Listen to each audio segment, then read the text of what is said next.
أفتتح الثناء بحمدك، وأنت مسدد للصواب بمنك، وأيقنت أنك أنت أرحم الراحمين في موضع العفو والرحمة، وأشد المعاقبين في موضع النكال والنقمة، وأعظم المتجبرين في موضع الكبرياء والعظمة.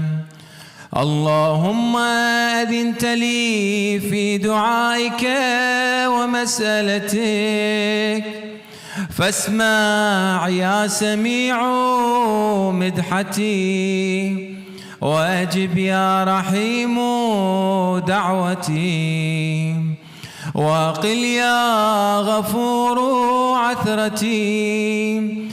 فكم يا إلهي من كربة قد فرجتها، وهموم قد كشفتها، وعثرة قد أقلتها، ورحمة قد نشرتها، وحلقة بلاء قد فككتها. الحمد لله الذي لم يتخذ صاحبة ولا ولدا، ولم يكن له شريك في الملك، ولم يكن له ولي من الذل، وكبره تكبيرا.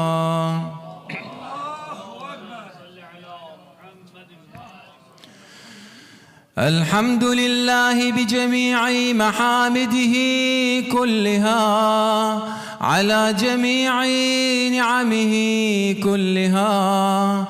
الحمد لله الذي لا مضاد له في ملكه، ولا منازع له في أمره. الحمد لله الذي لا شريك له في خلقه، ولا شبيه له في عظمته.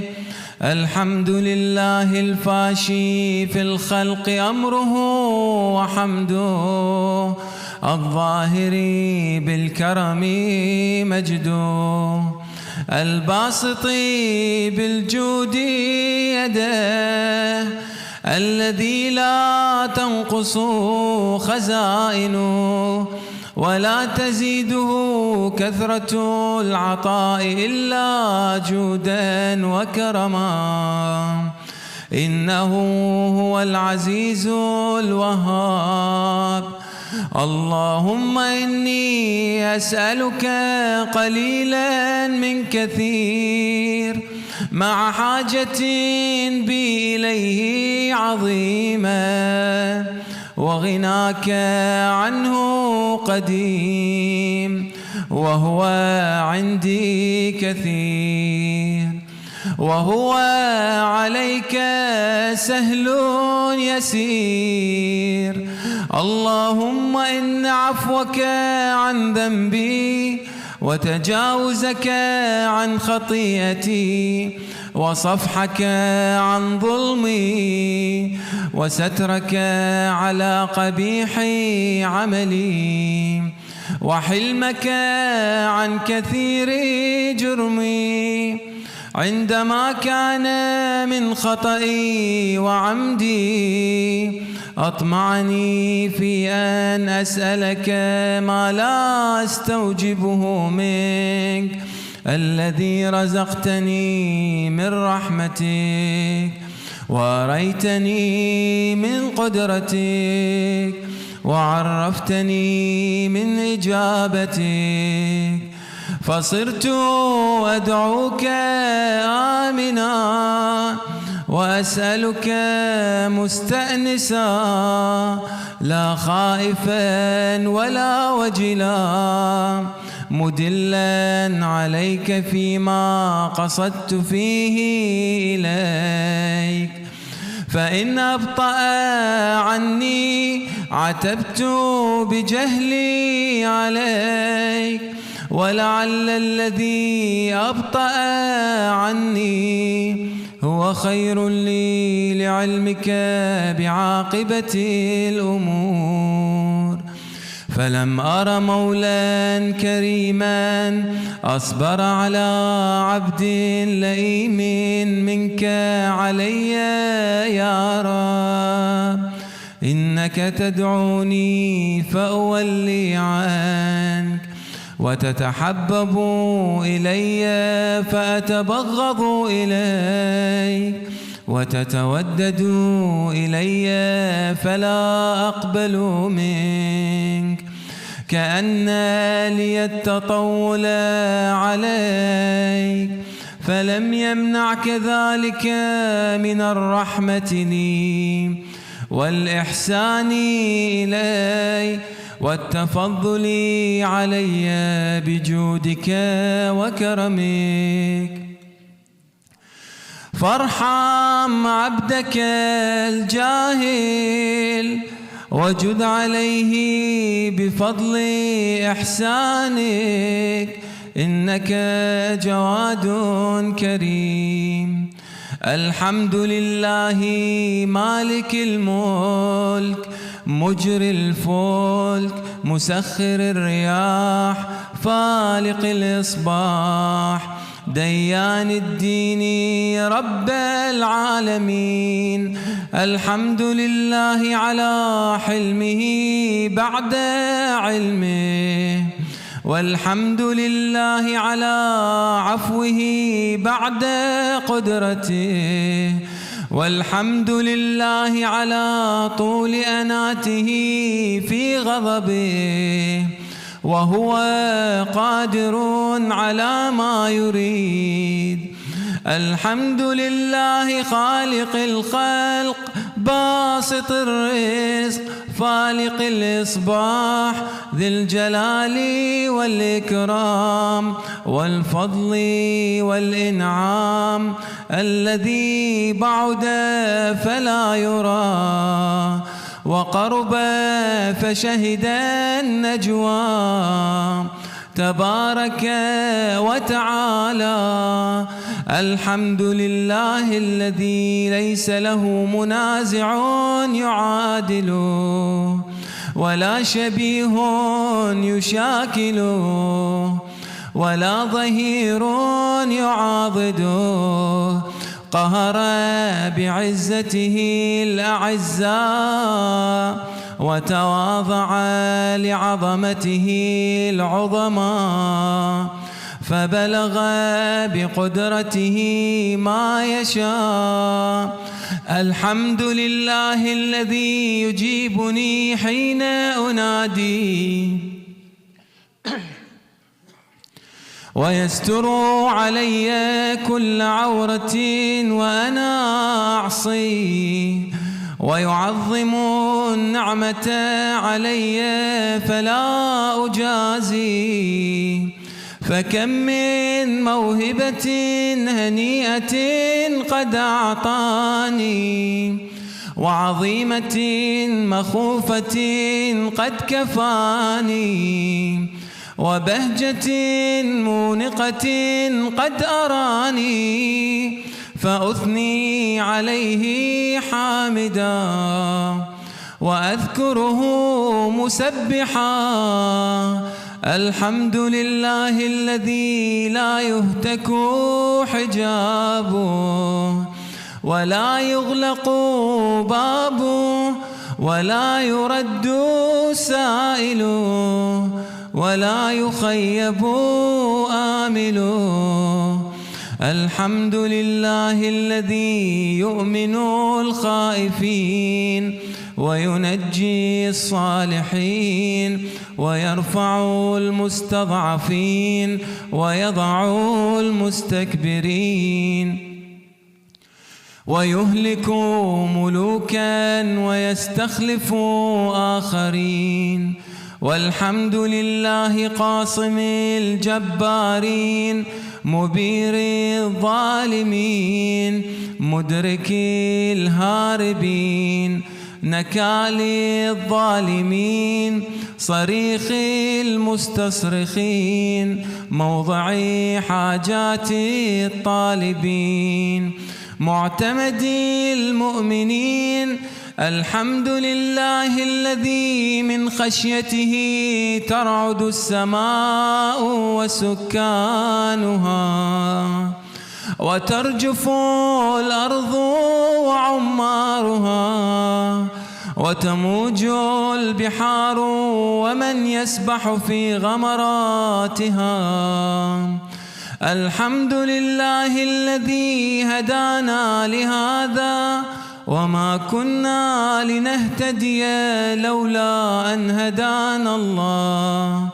الحمد لله الذي يخلق ولم يخلق ويرزق ولا يرزق ويطعم ولا يطعم ويميت الأحياء ويحيي الموتى وهو حي لا يموت بيده الخير وهو على كل شيء قدير. صلى الله على محمد وعلى محمد.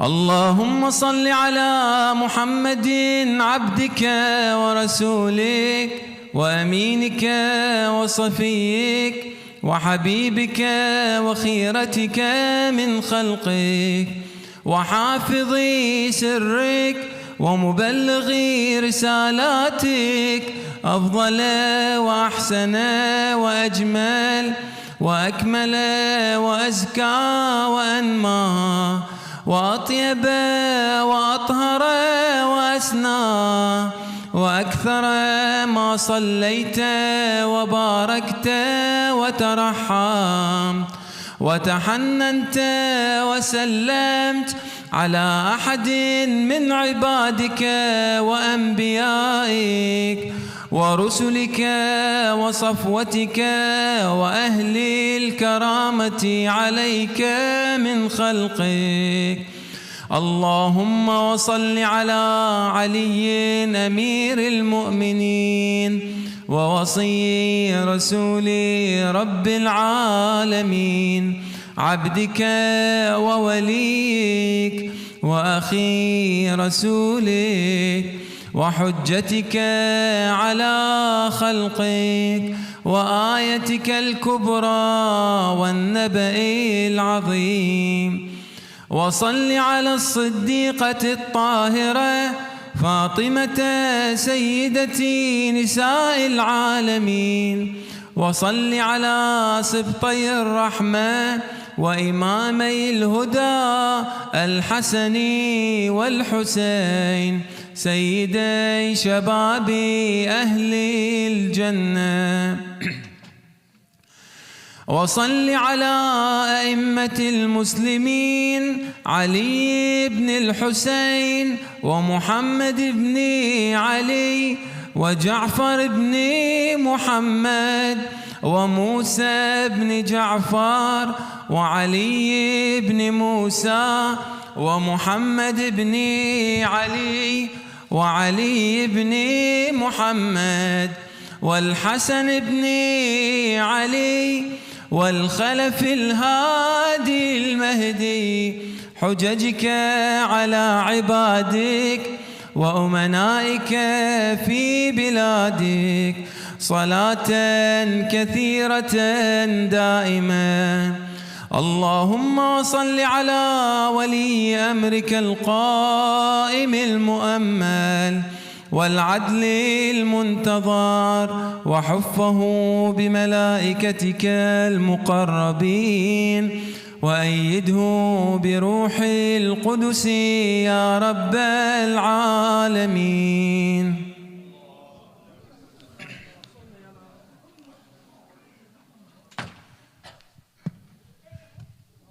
اللهم اجعله الداعية إلى كتابك والقائم بدينك. استخلفه في الأرض كما استخلفت الذين من قبله. مكن له دينه الذي ارتضيته له. أبدله من بعد خوفه أمنا، يعبدك لا يشرك بك شيئا. اللهم أعزه وأعزز به، وانصره وانتصر به، وانصره نصرا عزيزا، وافتح له فتحا يسيرا، واجعل له من لدنك سلطانا نصيرا. اللهم أظهر به دينك وسنة نبيك، حتى لا يستخفي بشيء من الحق مخافة أحد من الخلق. اللهم إنا نرغب إليك في دولة كريمة تعز بها الإسلام وأهله، وتذل بها النفاق وأهله، وتجعلنا فيها من الدعاة إلى طاعتك والقادة إلى سبيلك، وترزقنا بها كرامة الدنيا والآخرة.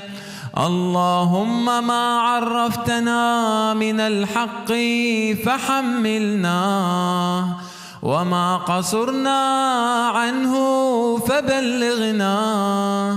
اللهم المم به شعثنا، واشعب به صدعنا، وارتق به فتقنا، وكثر به قلتنا، وأعزز به ذلتنا، واغني به عائلنا، واقضي به عن مغرمنا، واجبر به فقرنا، وسد به خلتنا، ويسر به عسرنا، وبيض به وجوهنا، وفك به أسرنا، وأنجح به طلبتنا، وأنجز به مواعيدنا، واستجب به دعوتنا، وأعطنا به سؤلنا، وبلغنا به من الدنيا والآخرة آمالنا، وأعطنا به فوق رغبتنا يا خير المسؤولين وأوسع المعطين. اشفي به صدورنا، وأذهب به غيظ قلوبنا، واهدنا به لما اختلف فيه من الحق بإذنك، إنك تهدي من تشاء إلى صراط مستقيم. وانصرنا به على عدوك وعدونا إله الحق آمين. اللهم إنا نشكو إليك فقد نبينا صلواتك عليه وآله، وغيبة ولينا، وكثرة عدونا، وقلة عددنا، وشدة الفتن بنا، وتظاهر الزمان علينا. فصل على محمد وآله، وأعنا على ذلك بفتح منك تعجله، وبضر تكشفه ونصر تعزه وسلطان حق تظهره ورحمة منك تجللناها وعافية منك تلبسناها برحمتك يا أرحم الراحمين. وصل يا رب على محمد وآله الطاهرين. وإلى أرواح المؤمنين والمؤمنات نهدي للجميع ثواب الفاتحة مع الصلاة على محمد وآل محمد.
Bismillah ar-Rahman ar-Rahim. Assalamu alaikum wa rahmatullahi wa barakatuh.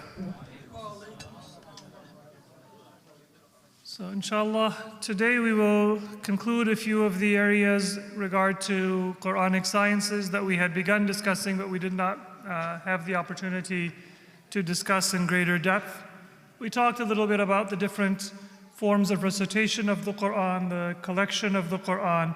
And then one topic that is important for us to appreciate is the idea of abrogation of Qur'anic verses, or naskh. And this is a belief that many Muslims have, that Qur'anic verses were revealed, and then the rules that were contained in those verses were later abrogated or canceled as circumstances changed.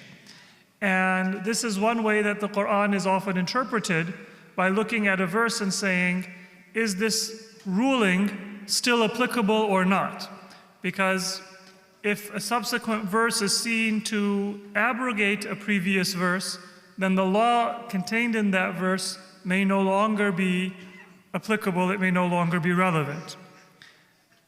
If we assume that the Qur'an has a pattern of subsequent verses abrogating previous verses, it's very important for us to know the chronology of revelation of verses. Because if a verse is revealed earlier, it is possibly abrogated. And if a verse is revealed later, then maybe that is the current law and the previous one is no longer applicable. However, the Qur'an is not a chronological book. The current order that we have of the Qur'an, it's not quite reverse chronology, but of course the early surahs are largely revealed in Medina, and the later surahs in the current compilation of the Qur'an are largely revealed in Mecca. So roughly speaking, the book is in reverse chronological order, not precisely. From a perspective of the scholars of tafsir that have followed the school of Ahlul Bayt, they say that those with a little bit of a more profound understanding of the Qur'an, they say that the common conception of abrogation is incorrect. The idea that early verses gave a law and then later on verses came and abrogated those early verses, that is incorrect. Instead, when we speak of abrogation in the Qur'an, naskh, and then the newer verse is called nasikh, the abrogating, and the old verse is called mansukh, or cancelled or abrogated.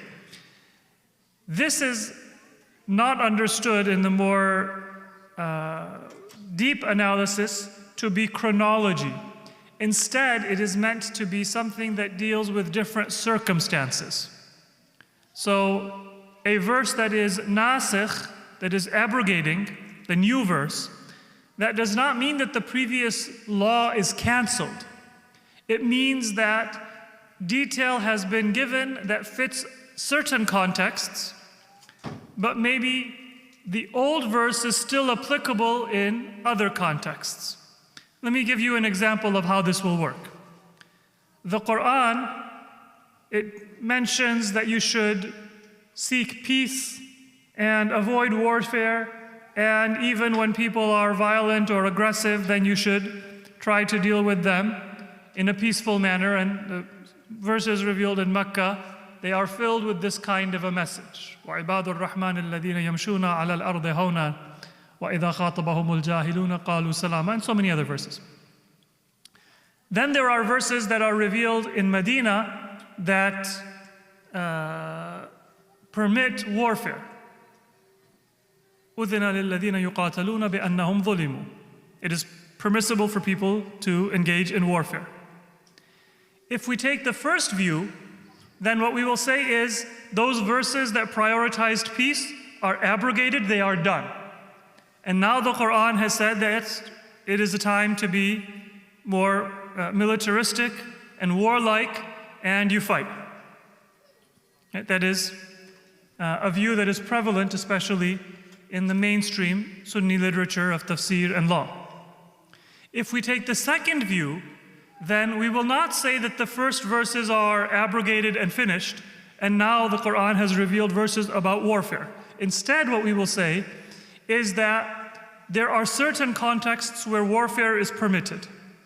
These new verses, they are adding detail that yes, peace is still the default, but sometimes warfare is permitted.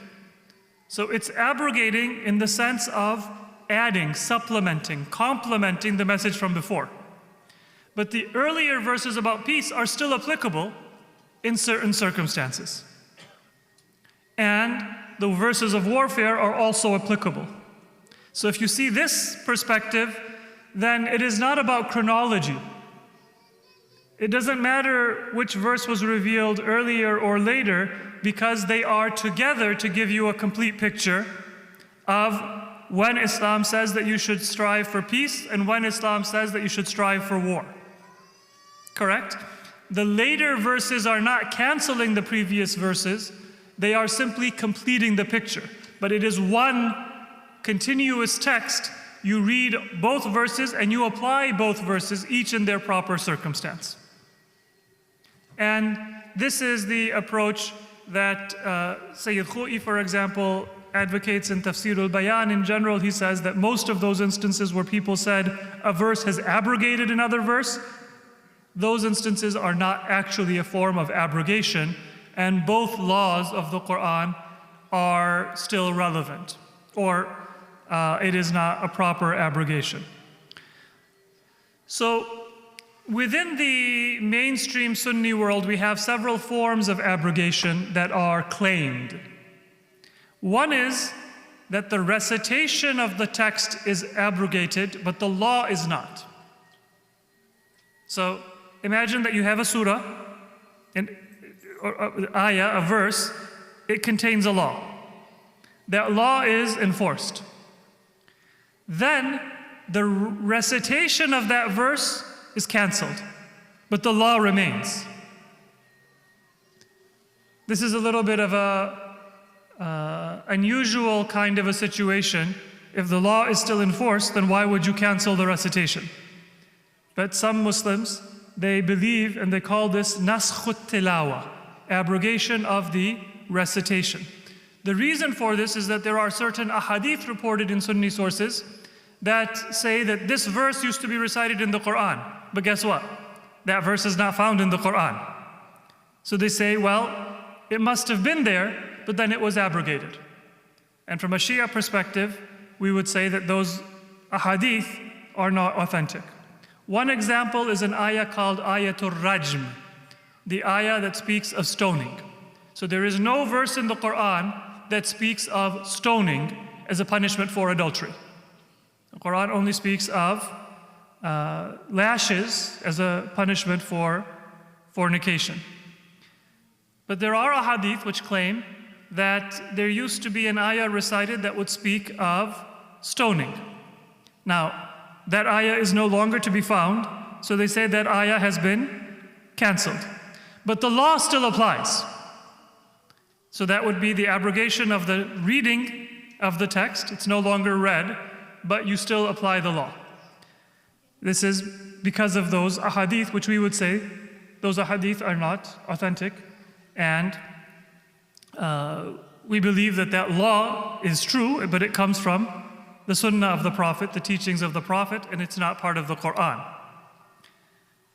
Then there are some examples of abrogation of the reading of the text, as well as the abrogation of the law as well. Example is, again, there are ahadith in Sunni sources from Aisha about breastfeeding. What number of instances of breastfeeding will cause a person to become mahram? And so there is a hadith that it was first in the Quran 10 times, and then it was changed to 5 times. And now we don't find either of those messages in the Quran. There's no number of the times of breastfeeding in the Quran that tells you what is the cause of mahramiyya, or the child to become mahram to, say, the other children of a nursing mother. The law is no longer applied. The text is also no longer read in the Quran. So both have been abrogated. This form also we do not have any evidence for from the authentic teachings of Ahlul Bayt. So you see, these are 2 kinds of abrogation, but they are based on a hadith found in Sunni sources, sometimes in Sahih, and even in the authentic sources, but they don't have any kind of an authentic source. Then there is a type of abrogation which is more prevalent, which is widely believed in. This is that the law is abrogated, but the verse is still read. And we'll see some instances of this. So the verse is found in the Quran. You would think that it is authoritative, but then that law is not applied.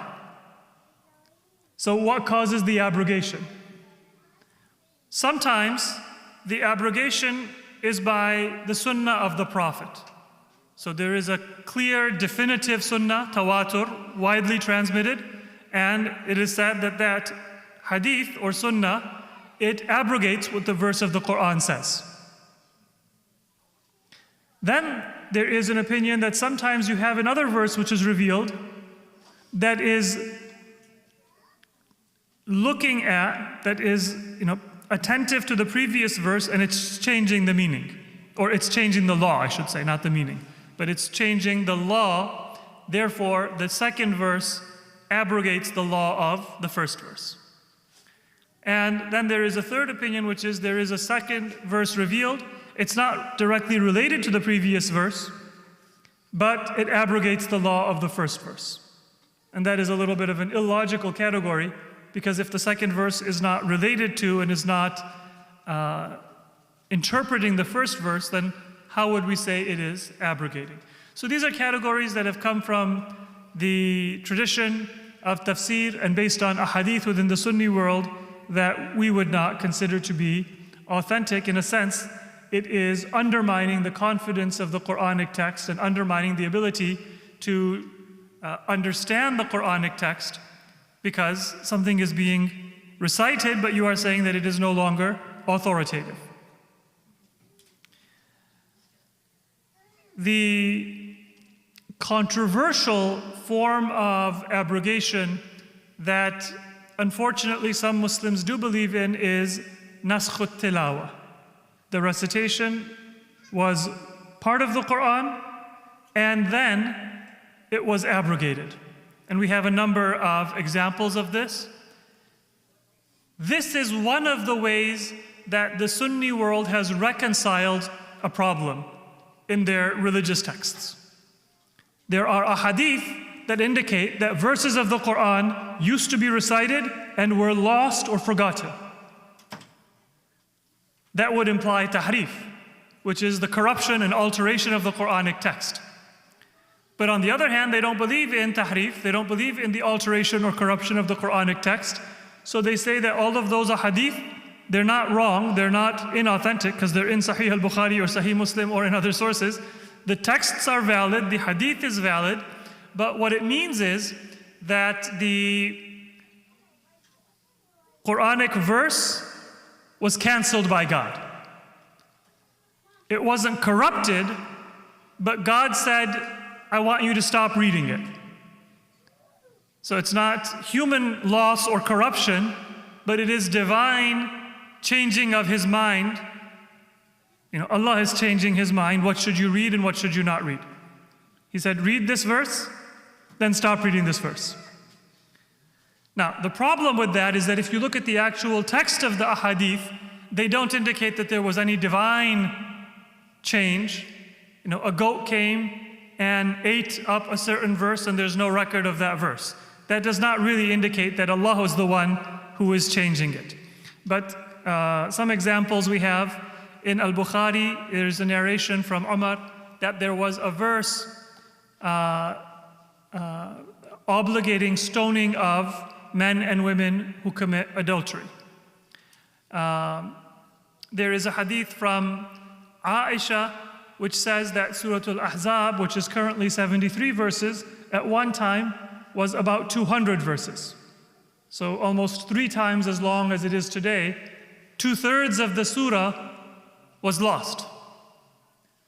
Now, that hadith does not say anything about God changing His mind and the final draft of Allah erasing 2/3 of the surah. But that is, how this hadith would be justified. Otherwise, the apparent sense is the surah was 200 verses and you lost about 130 and now you're only left with 70 verses or so. Then there is a hadith from Abu Musa al-Ash'ari, it's found in Sahih Muslim, that says that if Ibn Adam had even 2 valleys filled with wealth, then a person would not be content. They would try to find a 3rd valley and another heap of wealth, and the only thing that can fill the stomach of a person and give them kind of contentment is dust, meaning when they die, then they're not going to be greedy anymore.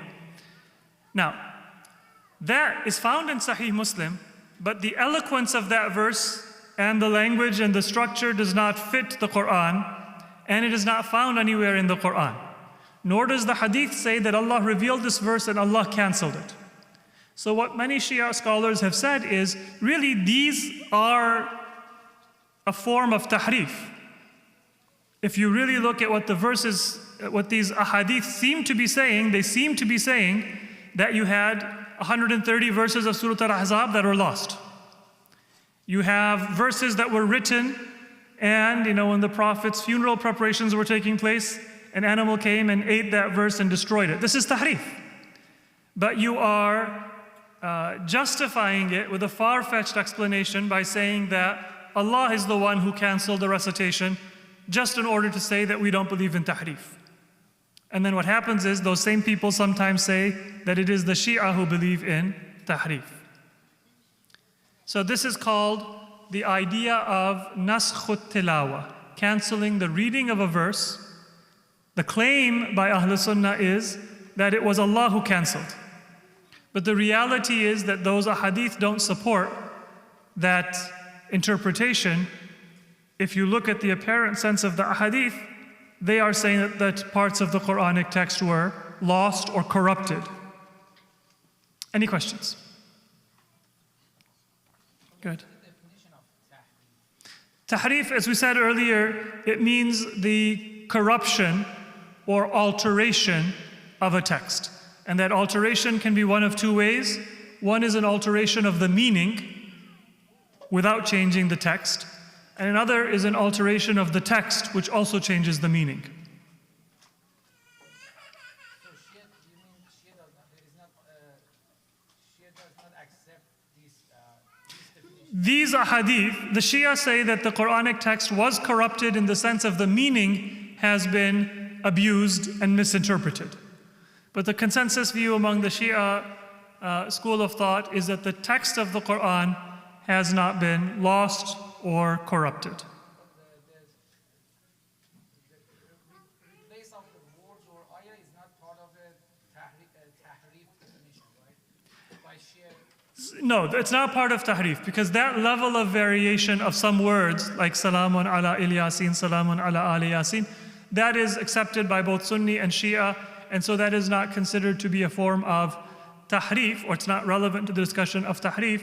It is considered to be a variation of qira'ah or recitation. How about replace the ayah? For example, the ayah used to be in another surah, but now it's No, the majority opinion in the Shia world is that the text of the verses and even the order of the verses has not been changed. That is dictated by the Prophet himself. So when new verses were revealed, it was the Prophet who said, Ij'alha fil Baqarah, Ij'alha fi al-Ma'idah, plus put this ayah in this place or in that place. And there are some ahadith that seem to indicate that, for example, ayatul tathir should have been somewhere else, or ayat ikmal ad-din should be somewhere else. But if you look at the actual flow of the verses and the rhyme of the verses, then the ayat are in their proper place. So the general opinion in the Shia world is that those ahadith which claim that a verse was put out of its proper place are not authentic and not accurate. And the text itself and the flow of the text and the rhyme of the Quranic text and the verses, it also indicates that, the order of these verses is accurate and authentic. The order of the surahs is a different question. So the order of the surahs is not considered to be as clear a consensus. The surahs were organized and were filled in by the Prophet himself. And the surahs had names. But then, did the Prophet say that I want Baqarah to come before Ali Imran, and Ali Imran to come before Nisa, and Nisa to come before Ma'idah, and Ma'idah to come before An'am, and so on? That is not as clear, because most people did not have a copy of the entire Quran. They used to have maybe a copy of one surah or another surah, and people often would memorize the Quran surah by surah, but not necessarily in order. So there is some dispute, but generally speaking, the order of the surahs also is considered to be in line with what the Prophet had decreed. Right? This verses within a surah, that is the general opinion. The order of the surahs among themselves, it is still maybe not as much of a majority, but it is still the majority opinion. Because we do have certain examples of surahs that were consecutive. Right? So,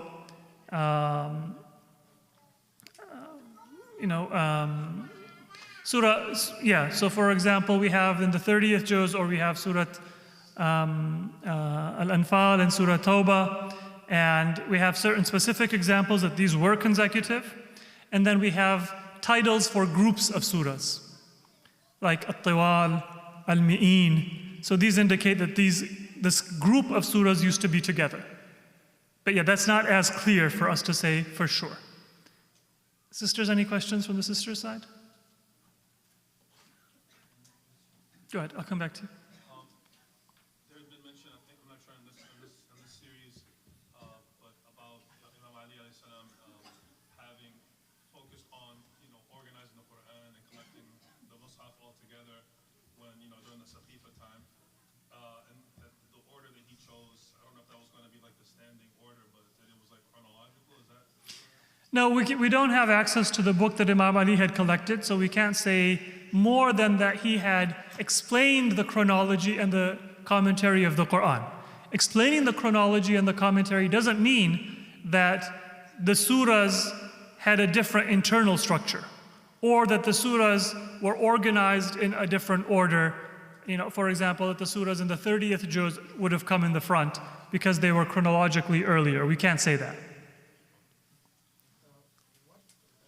With this interpretation, how we can accept the book from one of the biggest scholars, Muhaddis Nuri, the Fasl al-Khatab book, that even he believes, as I remember, he believes that even not only the order of surah, the order of ayah is very different. Yeah, there are in the Sunni world and in the Shia world, there are very rare opinions that give a different interpretation to some of the verses or some of the ahadith that speak about tahrif. So for example, these verses these ahadith in the Sunni world that speak of naskh al-tilawa, they seem to indicate tahrif. But the majority of the Sunni scholars have not interpreted them to support tahrif. Similarly, in the Shia world, we do have certain ahadith that are ambiguous.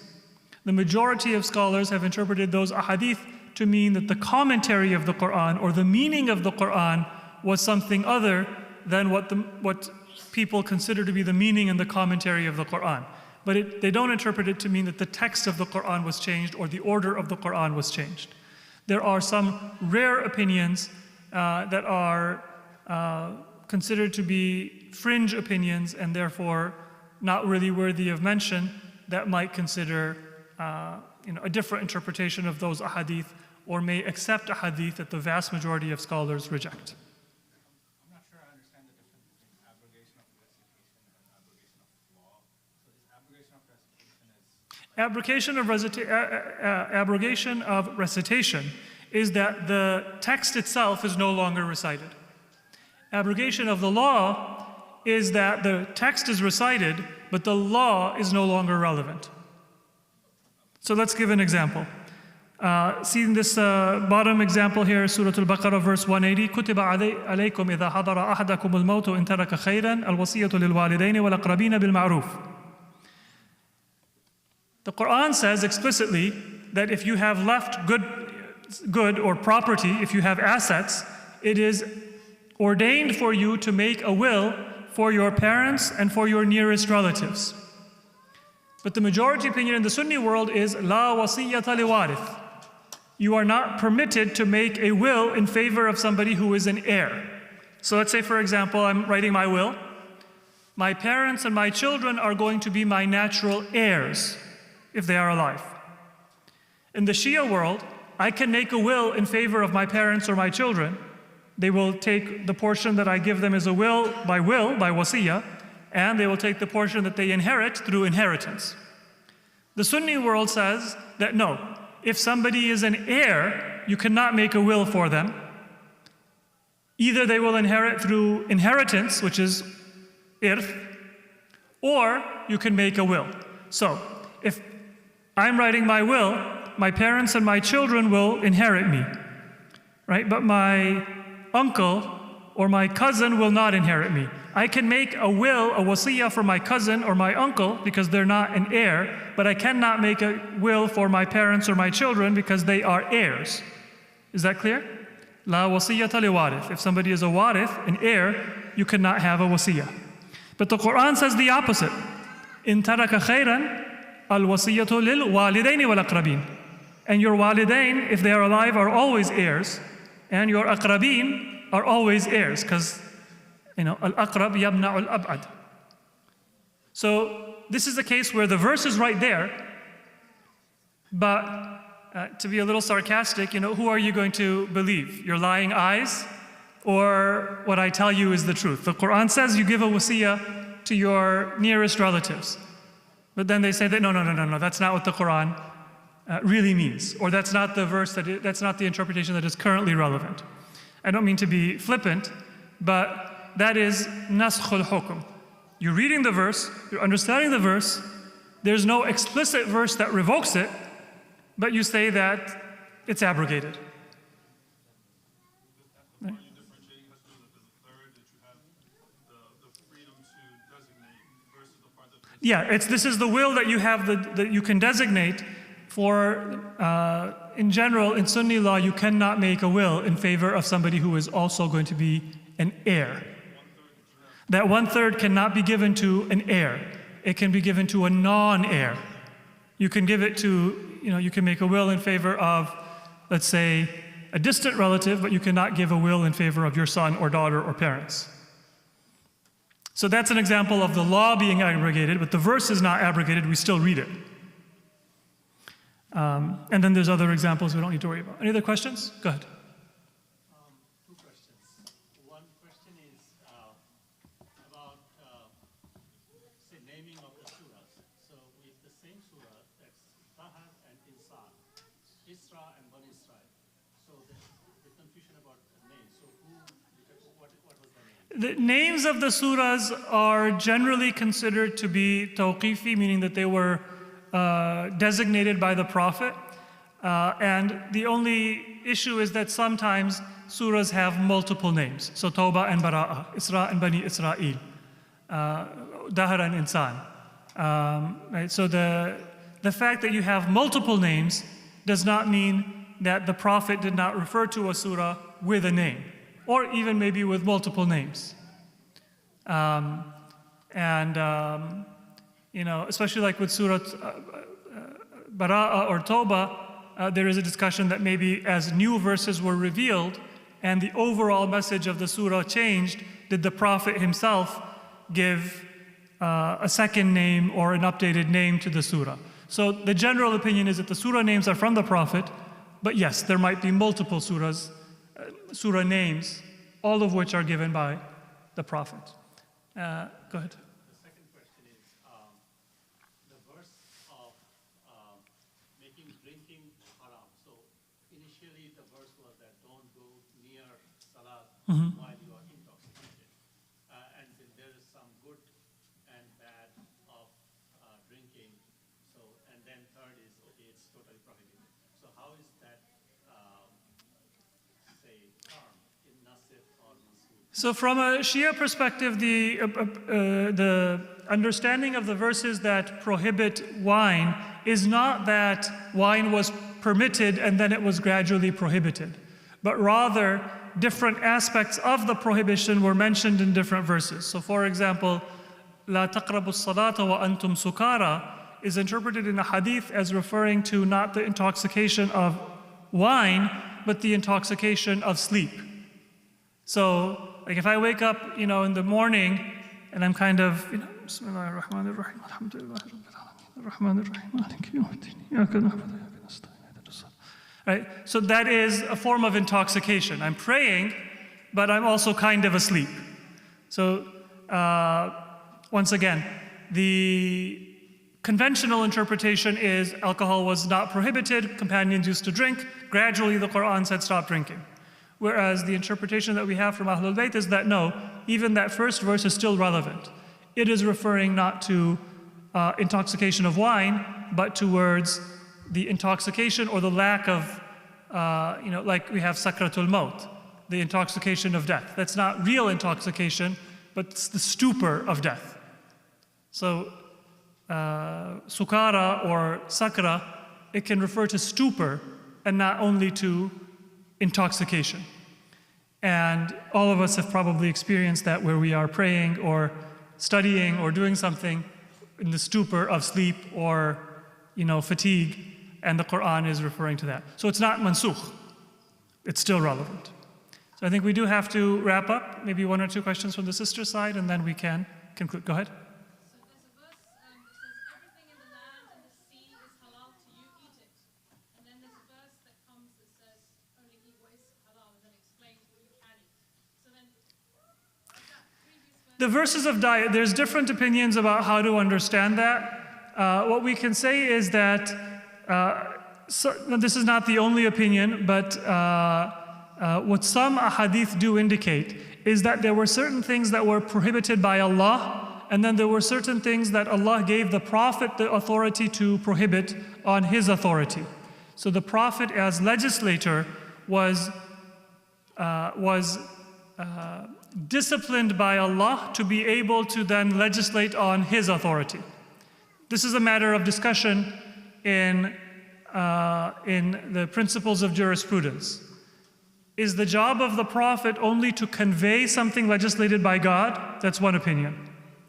Or is the job of the Prophet to convey the legislation of God, but also sometimes to legislate things on his authority because God has given him that permission.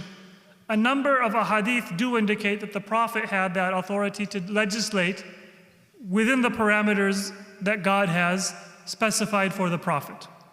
So this is not the only opinion, but that is one way to understand the verses that speak about food, that Allah prohibited certain things, and then Prophet Muhammad, he was designated by Allah and delegated certain authority, and then he prohibited additional foods. So what's binding for us is the direct divine prohibition plus the indirect divine prohibition which came through the Prophet. Another way to understand that is that God himself added additional things that were prohibited over time. So that's a discussion in Islamic law that if the Quran says only certain things are prohibited, how come the Quran doesn't say, for example, that octopus is prohibited, or the Quran doesn't say, for example, that I don't know what's a common food meat that people eat that so seafood in general, squid, lobster, clam, and then even terrestrial animals. The Quran doesn't explicitly say that dogs are prohibited. Right? The Quran doesn't explicitly say that cats are prohibited. But there is a virtual consensus among Muslims that, aside from some very rare exceptions in the Maliki school, that these foods are prohibited.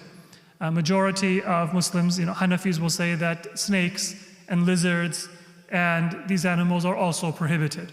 So where did that prohibition come from? It's not explicitly in the Quran. Either it came through indirect legislation, God designated to the Prophet and the Prophet legislated it, or it became subsequent divine revelation which the Prophet conveyed. But by one of those two means, those legislations were also conveyed and they are binding. All right, so final question, inshallah. Just like a comment, there's an Arab expert, like language expert, he mentioned about the food in the Quran that doesn't include the meat. Yeah, that's طعام أهل الكتاب حل لكم وطعامكم حل لهم. Yeah. Not included with like this ta'am, so if Yes. halal, that doesn't mean the meat is included. The meat is separate. So that's a related discussion, which we maybe will talk about separately. One is, there is a verse of Quran that says that that the food of the people of the book is halal for you. Yes, طعام أهل الكتاب حل لكم وطعامكم حل لهم. And there is a discussion as to what does that mean. In a hadith that we have from Ahlul Bayt, and according to some scholars of Arabic language, ta'am, food, does not refer to meat. It refers to grains and pulses and lentils, things like that. But there's a whole legal discussion. Suffice it to say that the interpretation that says this verse is permitting Muslims to eat non-dhabiha meat is an incorrect opinion. It goes against a hadith, but it also goes against the meaning of the verse itself. We don't have time to get into the details right now. But طعام أهل الكتاب حل لكم does not mean that the meat of Ahlul Kitab is permitted for you. Okay?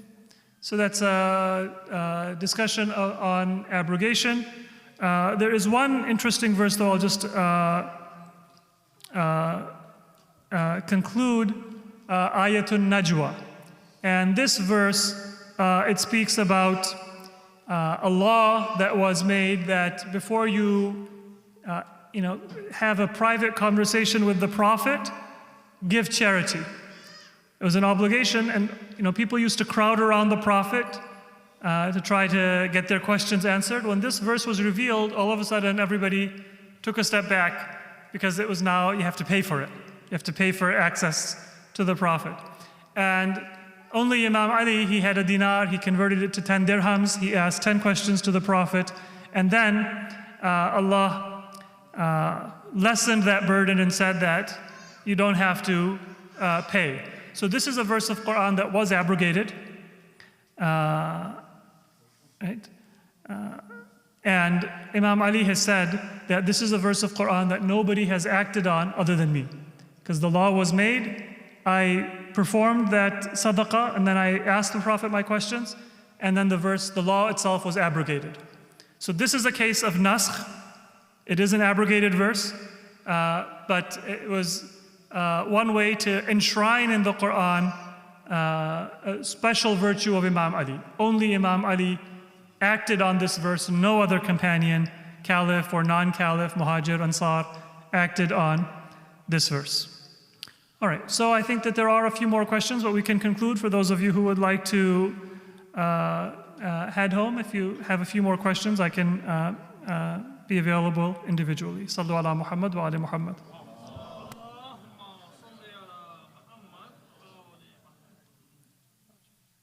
So those of you who would like to head out, you're welcome to. If you have any more questions or you would like to address them, then let me know.